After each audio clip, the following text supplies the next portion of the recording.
prosesnya. Mereka juga turut tersangka juga menyuap. Farhad Abbas, selaku praktisi hukum dan mantan suami Nia Daniati mengaku heran dengan para pihak yang mengaku sebagai korban CPNS bodong yang meminta Olivia Natania alias Oi dan Nia Daniati, ibu kandungnya, serta Rafli, rekan mereka, mengembalikan uang 8,1 miliar rupiah yang notabene adalah nilai kerugian yang mereka alami. Menurut Farhad Abbas, okelah pihak yang mengaku korban tersebut meminta pengembalian dari Oi, namun jika hal itu mereka lakukan terhadap Nia Daniati, Farhad pun mengaku merasa heran. Ia mempertanyakan putusan pengadilan yang memvonis Nia Daniati mengembalikan uang para korban. Farhad juga meminta menunjukkan surat perintah penyitaan atas rumah Nia Daniati.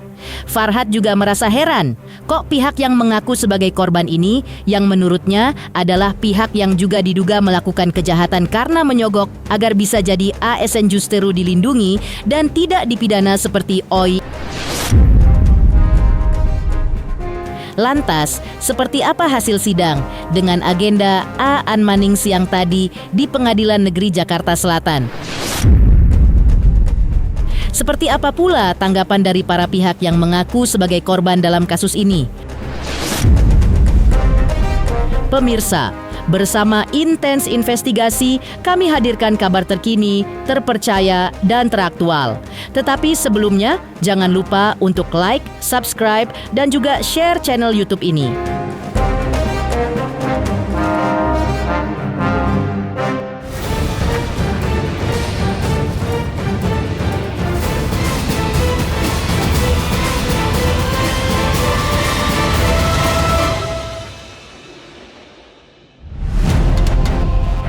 Kasus CPNS bodong yang telah menyeret nama Olivia Natania alias Oi dan ibundanya, penyanyi melankolis Nia Daniati, serta rekan mereka, Rafli, dengan pihak yang mengaku sebagai korban, sejumlah 179 orang masih bergulir di Pengadilan Negeri Jakarta Selatan.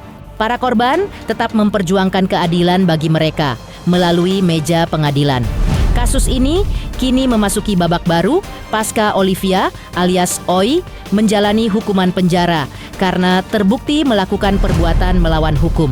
Siang tadi telah dilaksanakan agenda persidangan dengan agenda Aan Maning atau teguran eksekusi bagi para pihak yang kalah dalam gugatan perdata dari pihak yang mengaku sebagai korban. Seperti inilah momen persidangan siang tadi di Pengadilan Negeri Jakarta Selatan. Ya udah, Sir.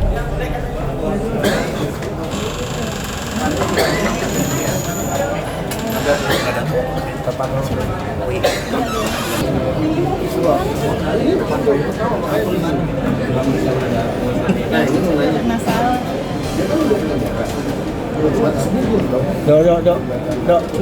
Coba lu sini aja nih, itu atas sini aja. Lu gue jaga sini, Dok. Mas, GS sama GS ya? Ya, tunggu itu bentar ya.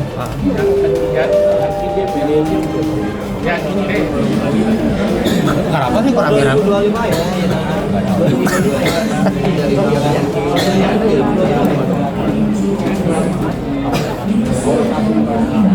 Nanti kayak yang pertama lagi.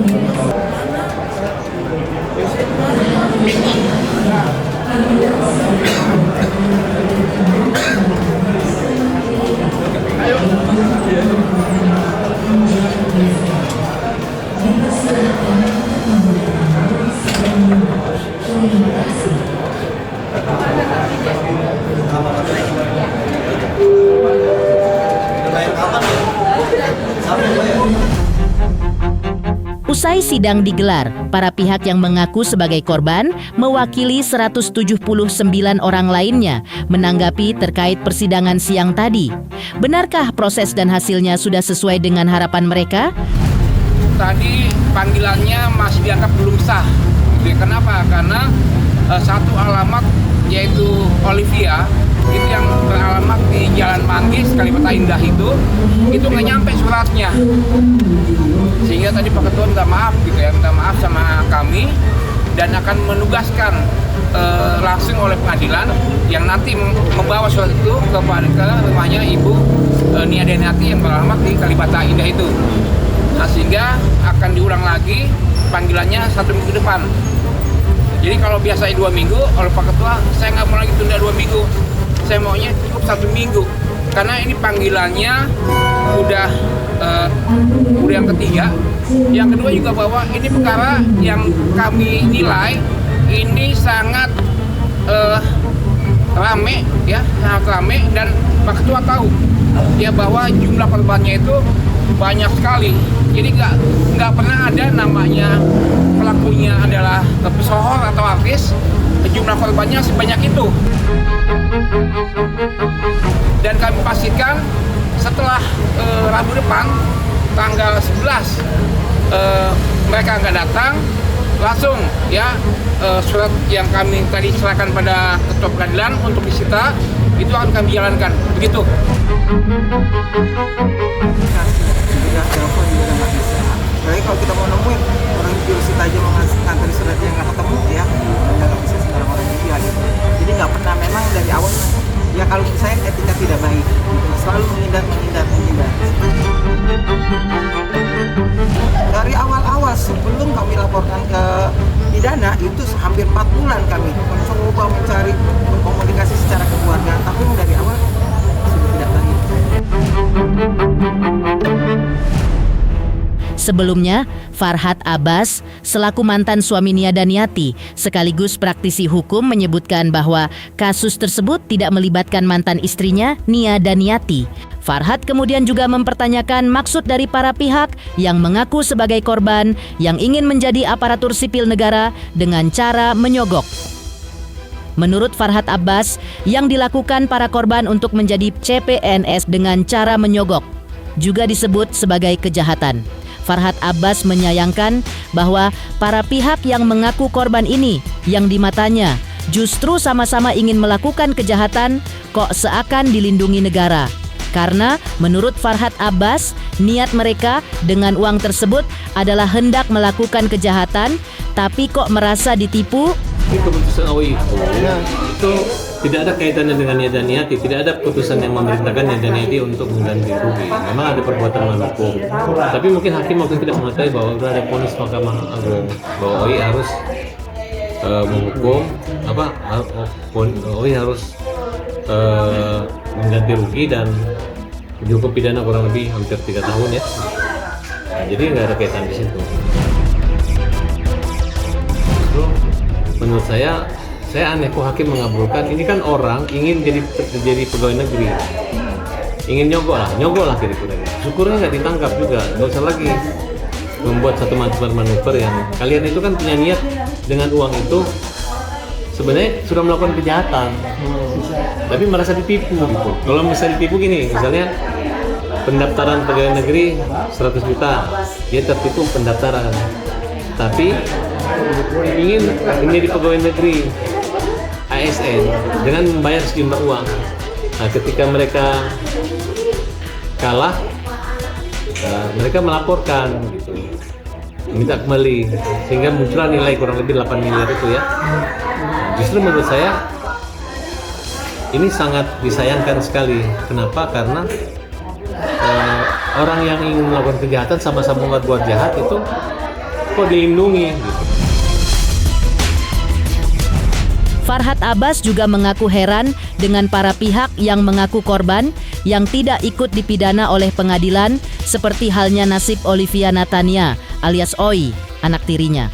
Mengingat mereka, menurut Farhat Abbas, pihak yang mengaku korban ini juga berniat menjadi ASN dengan cara yang tidak benar alias ilegal.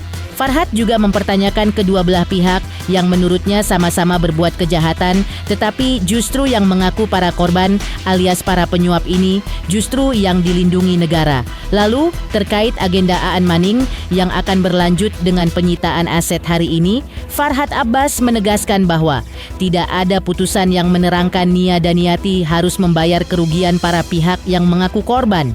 Farhat juga mempertanyakan surat perintah yang menyurut rumah Nia Daniati disita. Kalau Oi memang harus mengganti kerugian dari manapun ia mendapatkan uangnya. Namun, kata Farhat Abbas, Oi tidak punya rumah untuk disita. Terkait sidang Aan Maning hari ini, menurut Farhat silahkan saja karena itu menyangkut teguran kepada para pelaku. konyol gitu. Mereka udah syukur tidak dipidana seperti Oi. Bayangkan aja gurunya Oi, gurunya anak saya aja di penjara gara-gara cuman ikut pelatihan bodong itu.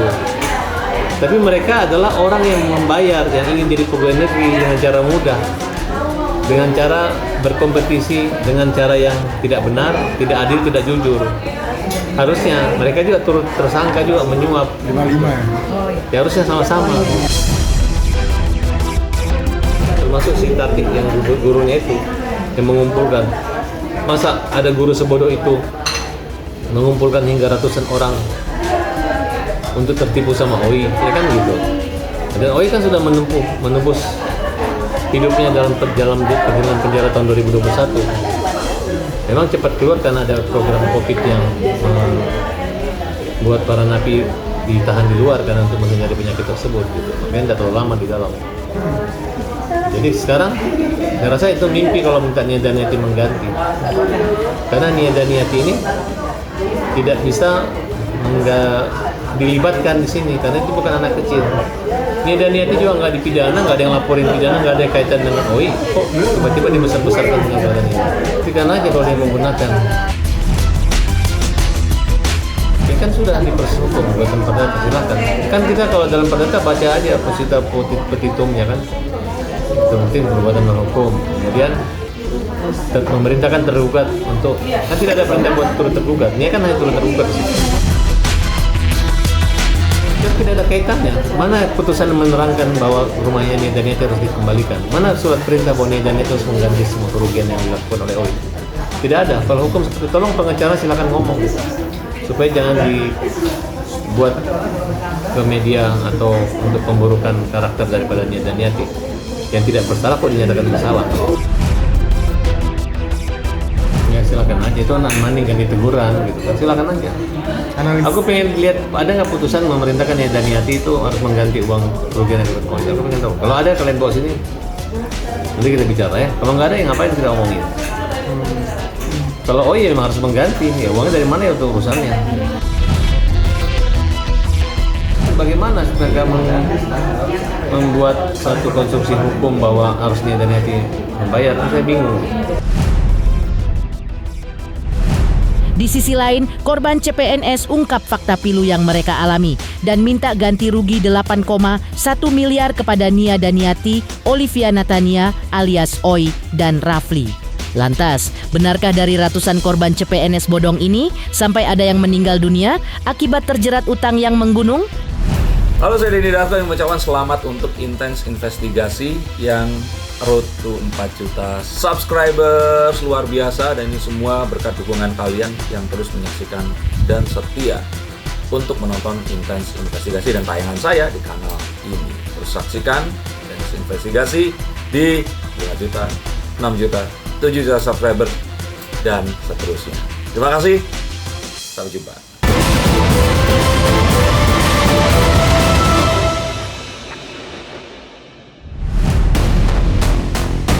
Sebelumnya, di tengah perjuangan hukum dari 179 korban kasus CPNS bodong yang telah menyeret nama Olivia Natania dan ibundanya, penyanyi melankolis Nia Daniati, serta rekan mereka, Rafli, terungkap kisah sedih dari Ibu Agustin, selaku salah satu korban.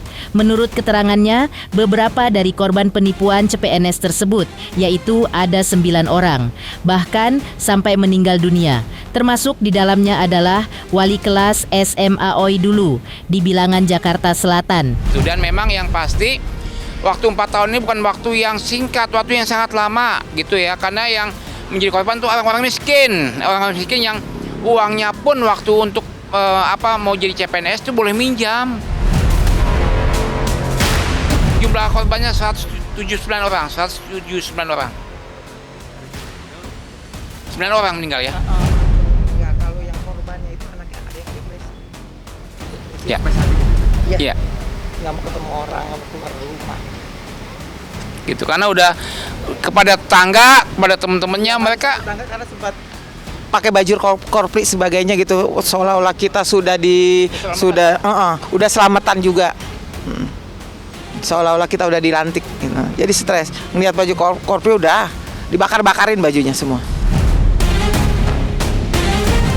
Dan nggak cuma uang, nyawa pun itu udah hilang. Ada berapa orang Bu yang meninggal? Kurang lebih 9 orang. 9 orang ya. Dan yang lebih parah lagi bahwa salah satu korban itu adalah wali kelasnya. Di mana Bu SMA Bandung? Mantan wali kelasnya di salah satu SMA di Jakarta Selatan.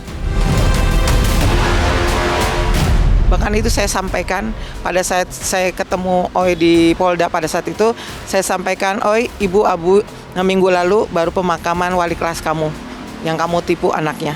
Nah, saya tunjukin, dia cuma nangis, minta maaf itu aja. Ibu Agustin sembari menangis juga mengungkap bahwa dirinya pun sempat menghadapi rentetan masalah termasuk mengalami tekanan mental alias depresi akibat dililit masalah ini.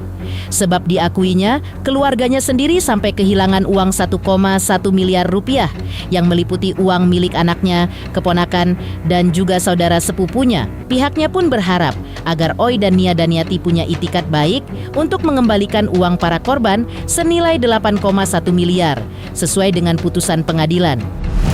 Saya kalau nggak kuat-kuat iman mas sudah depresi juga kali mas ya. Saya sempat sakit, saya sempat ada ginjal saya dioperasi pada saat kejadian itu, bahkan pada saat saya menjadi saksi di Polda, saya baru habis menjalankan operasi saat itu. Saya pernah juga mengalami 2 hari 3 malam nggak makan, nggak tidur, nggak bisa karena tekanan. Kesian saudara-saudara saya, sepupu saya, bekas saya yang ikut, karena uang keluarga saya sendiri aja, keluarga saya pribadi 1.150.000.000 keluarga itu dari ponakan anak saya, sepupu. Itu beban mental akhirnya pun terus terang hampir sempat antara keluarga pun hampir sempat ada slack gitu ya, karena awal-awalnya seperti itu. Tapi setelah saya memperjuangkan dengan gigi sampai saat ini bukan waktu yang singkat, memperjuangkan bolak-balik pengadilan untuk persidangan, untuk mediasi dan sebagainya sampai ke titik ini. Akhirnya saya juga sampai titik, ya Allah, saya sebagai umat beragama saya tetap ikhtiar, tapi saya pasrahkan ini semua kepada Allah Subhanahu wa Ta'ala. Untuk keluarga dari Olivia, ya, terutama ibunda dari Olivia, Ibu Nia Daniati, kami mohon kepada ibu dan keluarga ya, hendak berkenan untuk menyelesaikan semua urusan ini biar kelar, karena urusan ini sudah berlarut-larut, sudah hampir 4,5 tahun, mediasi pun sudah kita tempuh dan sebagainya, tapi belum ada keputusan sampai sekarang. Kami hanya mohon segera dikembalikan uang ke para korban sejumlah 8,1 M agar para korban bisa memulai hidupnya lagi. Uang yang dikembalikan bisa untuk modal hidup dan sebagainya. Karena terus terang mereka masih berhutang sampai saat ini, tutup lubang gali lubang untuk membayar utang. Terima kasih. Di sisi lain, Nia Daniati yang ditemui jelang Ramadan kali ini justru bicara soal persiapannya menyambut bulan suci Ramadan bagi umat Islam. Lantas, seperti apa tradisi Nia Daniati dalam menunaikan ibadah puasa, buka, taraweh, hingga sahur? Halo, saya Denny Darto yang mengucapkan selamat untuk Intens Investigasi yang road to 4 juta subscribers, luar biasa. Dan ini semua berkat dukungan kalian yang terus menyaksikan dan setia untuk menonton Intens Investigasi dan tayangan saya di kanal ini. Terus saksikan Intens Investigasi di 5 juta, 6 juta, 7 juta subscribers dan seterusnya. Terima kasih, sampai jumpa.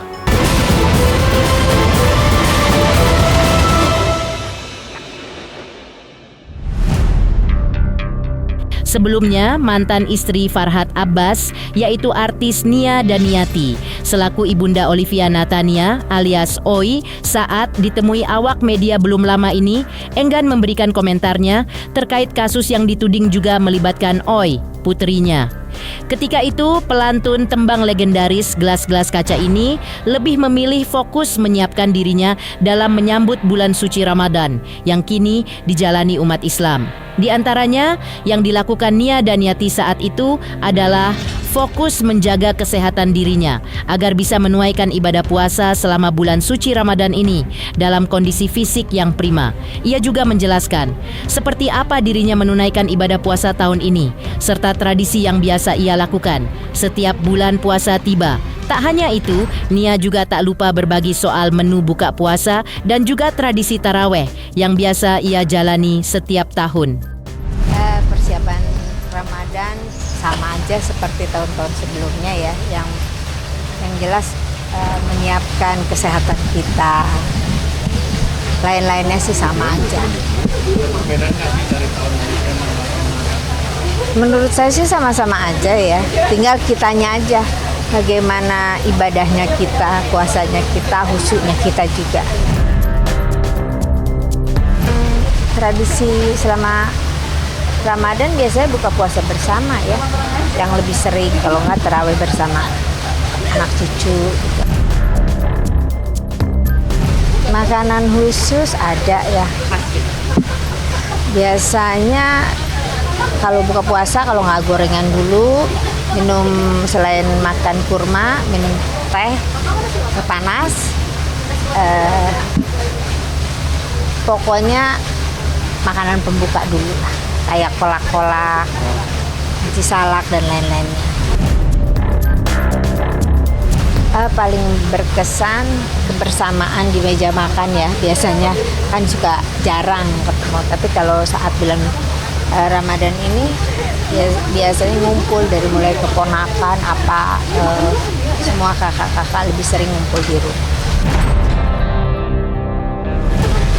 Assalamualaikum warahmatullahi wabarakatuh. Saya Nia Daniati mengucapkan selamat menunaikan ibadah puasa di bulan Ramadan. Mohon maaf lahir dan batin.